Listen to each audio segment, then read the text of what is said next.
गुरु का 8वां वचन। स्वाति ने इसी साल शहर की कॉलेज से पढ़ाई पूरी की है और अब उसके लिए जगह जगह से रिश्ते आने लगे हैं।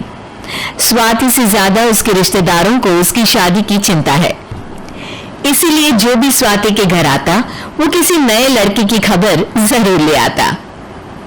अरे दीदी, ये फोटो देख के बताओ कैसा है। राहुल नाम है लड़के का, मेरी सहेली की बहन का बेटा है। अपनी स्वाति के साथ एकदम प्यारी जोड़ी लगेगी इसकी। जरा दिखाना, फोटो तो बढ़िया लग रहा है। कोई गलत आदत वादत तो नहीं है ना इसे? और कमाता कितना है? अरे कोई गलत आदत नहीं है दीदी, आप कहो तो एक मीटिंग करवा देती हूँ, फिर सब कुछ फाइनल कर लेना। हाँ, ये सही कह रही हो तुम। संडे को स्वाति के पापा भी घर पे ही रहेंगे। बुआ फिर वहां से चली जाती है और रात को स्वाति की माँ उससे कहती है, स्वाति बेटा, आज कमला बुआ ने एक लड़के की फोटो दिखाई है। संडे को वो लोग मिलने आ रहे हैं, तैयार हो ना तुम बेटा? अरे मम्मी, आप कहाँ कमला बुआ के चक्कर में आ जाती हो? अभी इतनी जल्दी कोई शादी वादी नहीं करनी है मुझे। अरे बेटा, अच्छा लड़का है, बुआ जानती है उसे अच्छे से। हाँ स्वाति बेटा, एक बार मिल तो लो, बाद में देखेंगे आगे क्या करना है। वैसे तो कमला रिश्ता लाई है तो मना करने का तो कोई सवाल ही नहीं उठता। संडे की सुबह होती है और कमला बुआ राहुल और उसके मम्मी पापा को लेकर स्वाति के घर आती है। अरे आइए आइए भाभी, इसे अपना ही घर समझिए, इनसे मिलिए। ये मेरे भैया और ये मेरी भाभी हैं। नमस्ते भाभी जी, ये है हमारा लड़का राहुल, सरकारी नौकरी की तैयारी कर रहा है ये। वैसे आपकी बेटी कहाँ है? अरे स्वाति बेटा, बाहर आ जाओ। वैसे कितनी पढ़ाई की है स्वाति ने? जी, पोस्ट ग्रेजुएट है हमारी बेटी साइंस में। ये सब तो ठीक है, पर घर संभालना जानती है या नहीं? हमें कौन सी इससे नौकरी करवानी है? नौकरी तो मेरा बेटा करेगा ही। पर मैंने इतनी पढ़ाई की है और आप चाहती हैं कि मैं घर पर ही बैठी रहूं? अरे स्वाति बेटा, ये बहू की बात में तुम कहाँ बोल पड़ी? हम सब देख लेंगे क्या करना है क्या नहीं। हम तो इसी बात में विश्वास करते हैं कि घर के लड़के घर में ही रहे तो ज्यादा अच्छा रहता है। वरना भाई साहब, आप तो आजकल के हाल जानते ही हैं, कितनी घटनाएं होने लगी हैं औरतों के खिलाफ। स्वाति बेटा, रसोई का काम तो पूरा जानती हो ना? शादी के बाद तुम्हें ही संभालना है वो सब। अरे बहुत अच्छा खाना बनाती है ये, आप सब लोग इसकी तारीफ करके नहीं थकेंगे। लो भाई, हो गई मीटिंग, अब शादी की तारीख फाइनल कर लेते हैं, क्यों भैया? भाई, हम तो पंडित जी से चर्चा करने के बाद ही तारीख फाइनल करेंगे। सालों से हम उनकी बातें मानते हुए आ रहे हैं।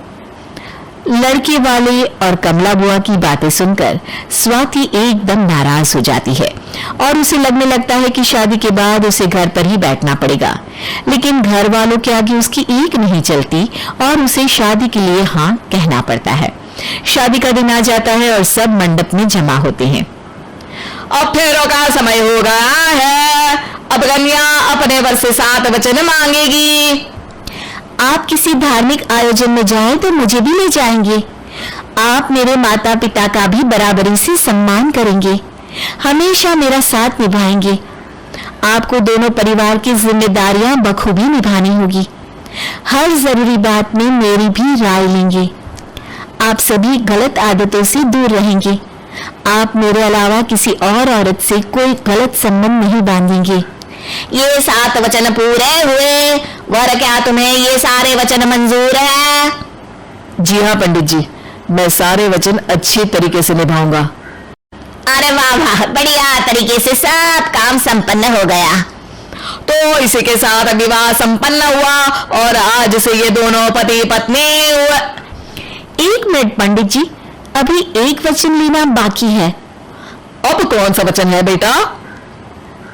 मैं अब हमेशा के लिए किसी दूसरे घर में जाने वाली हूँ, तो पति के अलावा मैं अपने सास ससुर से भी एक वचन लेना चाहूंगी। अब कहो बेटी।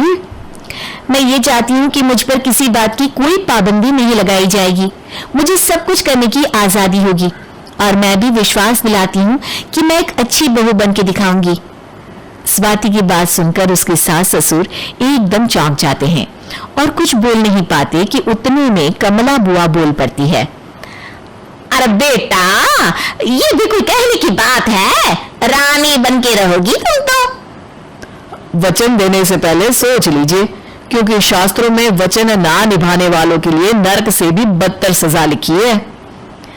स्वाति की चालाकी से वहां मौजूद सब लोग प्रभावित हो जाते हैं और लोगों में बदनामी ना हो जाए, इस कारण स्वाति के सास ससुर को उसे वचन देना पड़ता है।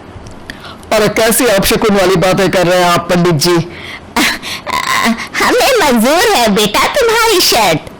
स्वाति अपनी समझदारी से अपनी बात अपने ससुराल वालों से मनवा लेती है और खुशी खुशी राहुल से शादी कर लेती है।